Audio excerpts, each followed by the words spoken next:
Hello everybody, this is Maniac for Bricks. Well, the word's been out for some time that LEGO has been canceling Bionicle Generation 2 in 2016. The latest sets from the summer wave will be the last of this reboot, and only a Makuta rebrick contest remains for the theme's last hurrah.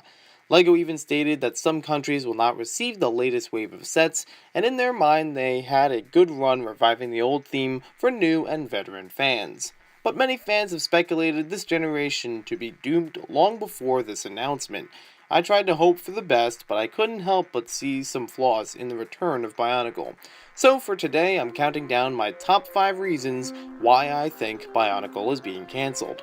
Keep in mind this is my opinion and not in coordination with the LEGO group, so I can be wrong on any of these points being factually true. I will also do some comparisons with other LEGO things, so throughout the video and comment section, please be respectful. Number 5. The unfamiliar creature character building system designs. Fans transitioning from Hero Factory to Bionicle, albeit a bit abruptly, are familiar with some of the parts in the newer sets. They're also offered a couple of unique pieces, but there were some unconventional assemblies such as the gearbox, which was hardly if ever used in Hero Factory. While it makes Bionicle stand out for play features and even revives an old play feature from the Generation 1 days, it doesn't offer a wide range of customization. Even the toy line knows that when the few parts are switched around and changed in colors to attempt to create new beings. You can even see that with some of the villains throughout the waves, they really haven't had unique body designs for drastic purposes and mostly resembled humanoid creatures much like the heroes. Number 4. The characters were simple from the start. Personally, when it started in 2015, I was not a fan of the narrator and Toa voices in the animations being the same person. He has a great voice, but there lacks a uniqueness to each Toa's and Protector's words when it came from the same person. You can only enunciate words so many different ways. Plus, I wasn't really a fan of Onua being the token strong but dumb character. Strength suits Onua as well as his element, but the voice, no, I can't take him seriously. Number 3. The toy production line, as well as the building style, was hardly varied.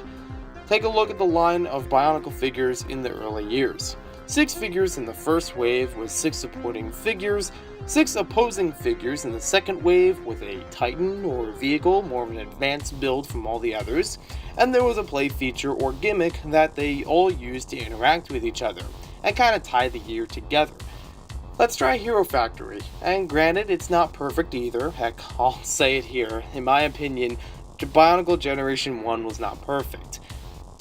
6 figures were in the first wave for Hero Factory, followed by less than 6 somewhat larger opposed figures in the second waves, with a Titan or vehicle with a little bit more complex build, but relatively similar, and a few, if any, gimmicks shared among all the figures in a certain wave.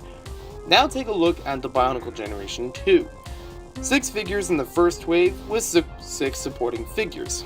Then, less than 6 larger and opposing figures in the second wave with similar builds to the first wave of figures, and they're sharing no gimmick and few original play features among the figures.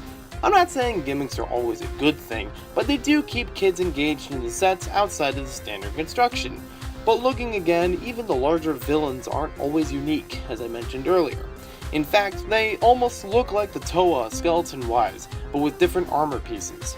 There wasn't much a collectible element for the sets, there wasn't a projectile in any figure's hands outside of the stud launchers, and the figures, even on the Toa side of things, often mainstream to each other outside of a few pieces.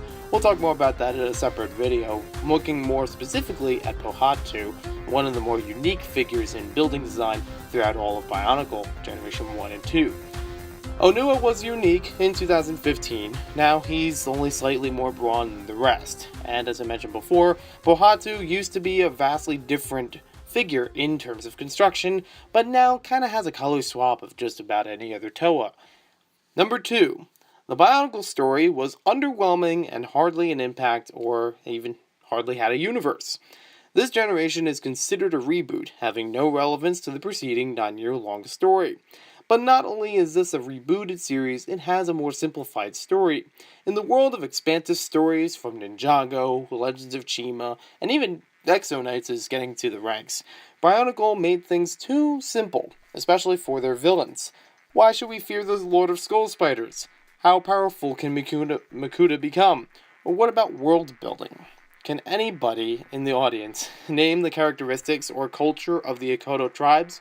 What do they do different from each other than where they live or how they look?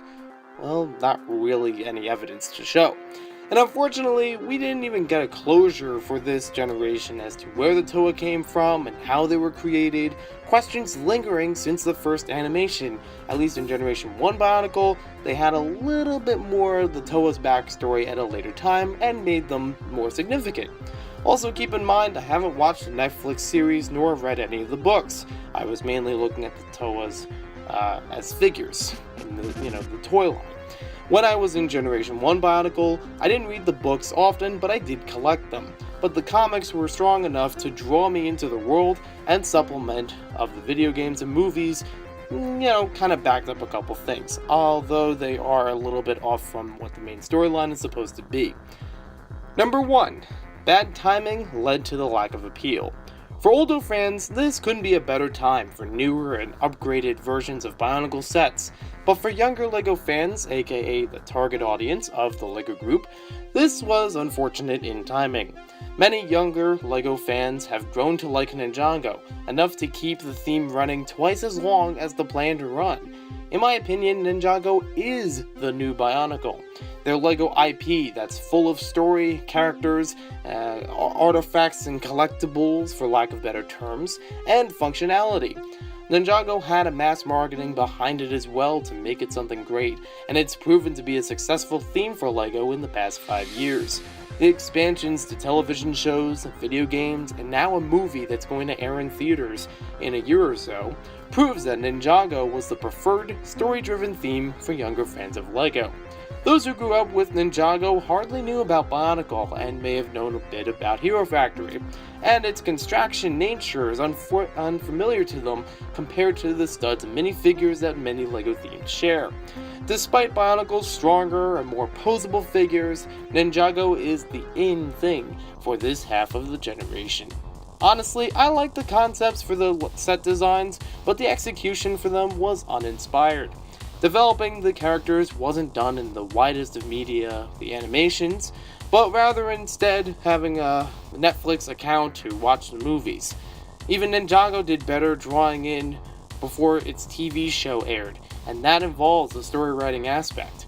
Not that it's bad to have mystery, heck, the original Bionicle did it too for a lot of things, but it's the presentation of it all that matters. And when the same voice reads the lines for every character, the figures are built relatively simple and the same, and that there's a lack of unique building options even when combining models, you can see why Bionicle had to shut down so soon after they started the Generation 2. There was some community involvement, but not to the levels of the original Bionicle fans, with mystery packs and collecting masks, or Ninjago with battling friends in Spinjitzu, or an invitation to show off building skills, until the recent Makuta contest as aforementioned on Rebrick. While hope was let down for Generation 2, I'm still interested personally in buying the sets and completing the collection. Except maybe some of those exclusive polybags from the Eastern Hemisphere. They go quite a bit, and I don't think they're going to impact my involvement. But those are just my thoughts, and what are yours? Let me know what you guys think in the comments below. Surely newcomers to Bionicle won't grasp it the way those of my age did. Like I said before, it's a time-oriented thing. But I'm still interested with as many perspectives as I can find, even if you're not a fan of Bionicle in either generation, or even Hero Factory, or anything construction related. Again, just be respectful to other viewers and myself. Thanks for watching, and I'll talk to you again about Bionicle in upcoming videos.